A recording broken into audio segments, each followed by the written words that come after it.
Right, Deanna, little, what would we call this? Life hacks, courtesy of Matt. Apparently you're going for a big promotion at work, so you need a couple tips to try and help you adjust to that, because it should be a big change in your life, which is, you know, scary for anyone. And obviously I hope you get the job.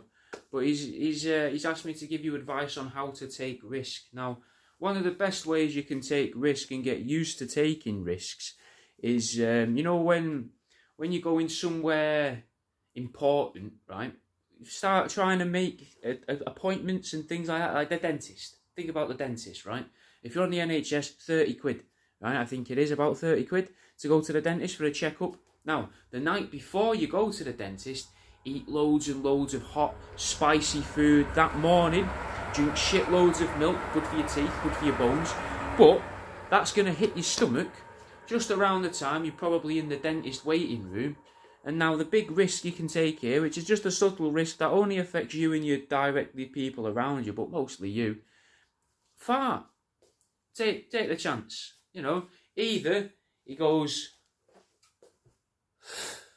like that, and your sound might smell, no one knows it was you. The second worst thing that could happen is it makes a lot of noise, stinks, and everyone's like, oh, it's fucking rank. The worst thing that could happen, though, is whilst the dentist, you know, fucking... Oh, sorry, he's never that way. What sort of dentist straddles his patients, like dick and balls on their chest? He's more like this. He's like that. Fucking, you don't see this, you just see the face, don't you, like that. And then you just shit yourself while he's looking into your mouth like that. You know what I mean? And that would stay in the chair, wreck your knickers, if you're wearing any. There's another risk. Don't wear knickers on that day. And people will be like, oh, God. Or maybe wear a thong on that day. And then try and force yourself to shit yourself, so that then it ends up down both legs rather than just one. Because I imagine, you know, I've never worn a thong. But the beauty of being a bloke in bloke's underwear is if you do shit yourself, it either gets collected right by the arsehole, or it just falls down one leg or the other.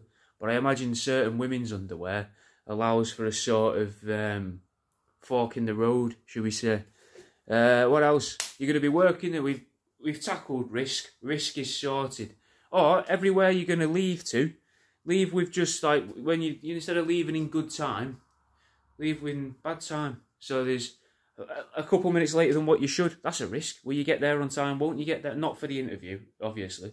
Working in a new, that'll get you used to risk. You'll get used to the feelings in your body. Another thing you could do, a good thing you could do. This is a good idea. This is all just, I'm just thinking as I'm talking, innit? So get on the bus. Doesn't matter where you're going. So, you know, you're sat on the bus, you've popped your hand on the person's thigh next to you, as is customary on the bus, and, you know, they keep looking at you, you keep looking at them, and you just keep going, it's okay, don't worry, it's fine. And then you just stand up like this, you go to the front of the bus, not near the driver, you don't want to obscure his view of the mirrors, that's dangerous, we're not trying for danger, and then we'll pop you, the other people will be there on the bus watching, you're here on the bus, and you just start going, have you seen this guy on Instagram that makes things out of dead rats? It's very good.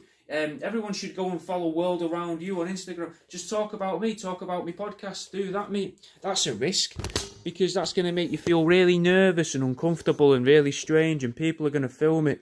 Again, very good for me as well, useful for me. You know, then I make money off of you guys twice, potentially, maybe over and over and over again as well. What's the other thing?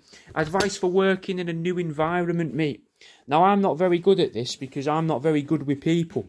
I'm terrible with people. I only actually learned relatively recently that you don't, and this is serious, I'm not taking the piss at this point here with this. I think it was around February, I had the sudden realisation in the car, and I said to my missus, when you meet people, you're not supposed to just carry on with the conversation that you either had with them last time, are you? You're not supposed to do that.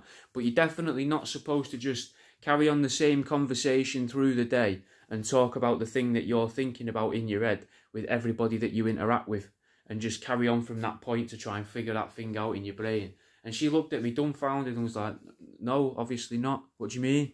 And then I realised that. So don't do that in your new work environment. Don't go into, say you're the big promotion, say you were working in Tesco, but now you're going to go to Aldi, just, you know, ballpark things, because I think you get paid more in Aldi. And then you go in there and start whinging about the manager that is working in Tesco. No one cares. You know what I mean? It doesn't make sense to anyone around them. Another advice for working in a new environment. I mean, if you want everyone to like you, make brews. That's good advice. Make brews for people. Be like, do you want a brew? I'm making a brew. I'll pop kettle. I'll have your brew, like that. You know, and when you say it to them, don't honk the tits. You know, things like that. Don't be like, say there's a little woman who works in there. Don't be going like that, going hello, like that to them. No one will like that, mate. No one's going to appreciate that at all. Say there's a fat bloke in there. Don't be going up to him going, right, Gary? Uh-huh. Oh, like that. I wish I could do the noise. Uh-huh. I don't know. It's not very good, is it, the noise? But imagine, like, you know, don't do that to him either.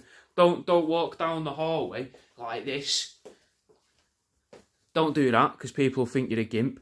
Also, if you are going to walk down the hallway like this, though, don't flick in one of these every now and then into people's balls as you go past them. No one will appreciate it. Everyone will find it funny until it happens to them. He asked if we could end this on a high five, and I haven't got a portable high five machine made. I've not made any. I've been making resin stuff. Do you want to see something new? No one's seen one of these yet. I've just popped it out. It says I love you. That's an eyeball, that's a heart, and that's a U made with intestines. So I can't give you a high five, but I can sharpen a pencil up a rat's arsehole for you, Deanna. So I thought I got your name wrong then. I panicked. Right at the end of the video, imagine. Look at this. Sharpening a pencil up a rat's arsehole. There you go. I suppose, though, I'll give you a little wave. A little wave with a dead rat. You like that? And make its feet clap, Deanna. Look at that. There you go. Is that better? Good luck with the promotion, mate. I hope you get it.